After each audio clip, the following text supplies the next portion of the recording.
बिस्मिल्लाहिर्रहमानिर्रहीम। अस्सलाम वालेकुम दोस्तों, मैं हूं कमरान। एज़ाबल 5 के लेक्चर 8 के अंदर मैं आपको बैच एंड क्यू और कॉन्फ़िगरेशन के बारे में बताऊंगा। तो चलिए बिना टाइम ज़ाय किए इस एक्टिविटी को परफॉर्म करते हैं। मैं अपने एज़ाबल सर्वर पे आ गया हूं। अब यहाँ लेफ़्ट साइड पे PBX ऑप्शन पे क्लिक करते हैं तो यहाँ कॉल रिकॉर्डिंग के नीचे बैच कॉन्फ़िगरेशंस ऑप्शन है। आप इसको क्लिक करेंगे तो batch of extensions Q R configuration, पहले बैच ऑफ एक्सटेंशन को क्लिक करते हैं। अब यहाँ ऑप्शंस आपको नज़र आ रही हैं, upload CSV file, delete all extensions, file to upload. अगर आपने अपलोड करनी है तो यहाँ से चूज़ इस टैब को क्लिक करके आप फाइल अपलोड कर सकते हैं। इसके नीचे है download the current extension in CSV format. इससे पहले मैं आपको दिखा देता हूँ, PBX पे आते हैं, कॉन्फ़िगरेशन पे और यहाँ एक्सटेंशन पे। यहाँ मेरे पास दो एक्सटेंशंस कॉन्फ़िगर है, 101 और 102। वापस आते हैं यहाँ। अब यहाँ पहले मैं इसको डाउनलोड पे क्लिक करता हूँ, ये आ गई। अब ये मेरी दो एक्सटेंशंस इसने डाउनलोड करके दे दी। पासवर्ड ये आ गया सीक्रेट का, और इसी तरह ये सारी इसकी। आप अगर बल्क में क्रिएट करना चाह रहे हैं, आप उसके अंदर से भी 1 बाय 1 एक्सटेंशन इंस्टॉल कर सकते हैं, और अगर आप बल्क में इंस्टॉल करना चाह रहे हैं तो फिर आप CSV फाइल में के ज़रिए आप कर सकते हैं। कैसे? मैं इसको यहाँ सेलेक्ट करता हूँ और यहाँ से 10 तक कर लेता हूँ, और यहाँ से इसको सेलेक्ट करके यहाँ तक कर लेता हूँ। और यहाँ आप कोई भी नाम दे सकते हैं, लाइक ABC। इसके बाद मैं कर लेता हूँ XYZ।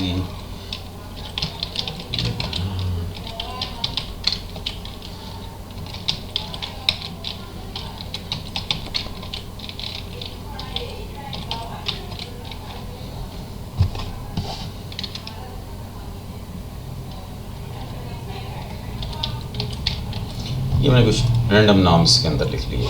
मैं यहाँ से इसको सेव कर लेता हूँ। अच्छा, इससे अपलोड करने से पहले यहाँ है डिलीट ऑल एक्सटेंशन। अगर मैं इसको क्लिक करता हूँ तो मेरी जो एक्सटेंशंस ऑलरेडी बनी हुई हैं वो सारी डिलीट हो जाएंगी। अभी मैं वापस आता हूँ PBX कॉन्फ़िगरेशन पे और एप्लीकेशन एक्सटेंशन पे।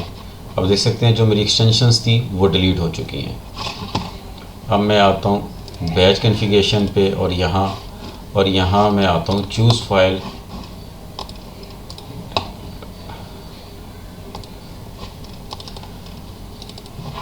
और यहाँ से upload CSV file.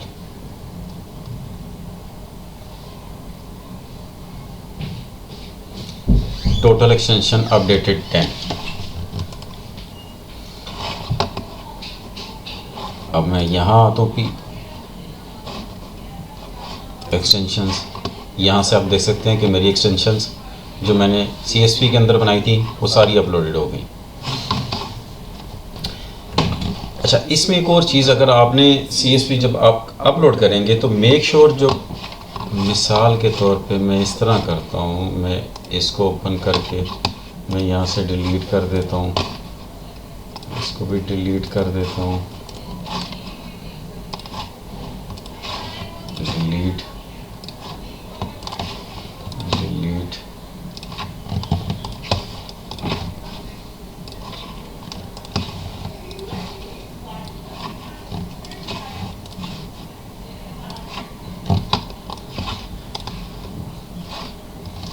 Apply configuration कर देता हूँ।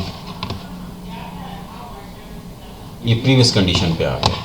अब वापस यहाँ आता हूँ बैच, और यहाँ से चूज़ करता हूँ इसी एक्सटेंशन को और अपलोड करता हूँ। अब ये मुझे एरर जनरेट करेगी।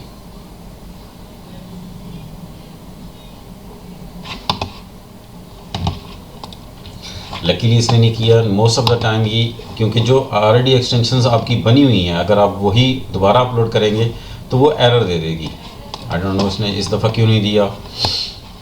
एनीवे, जब इस तरह का हो तो फिर आपने क्या करना है, आपने यहाँ आना है, जो एक्सटेंशंस आपकी ऑलरेडी क्रिएटेड हैं आपने उनको सिलेक्ट करके और आपने उसको डिलीट कर देना है और फिर सेव करके दोबारा से आपने उसको अपलोड कर लेना है।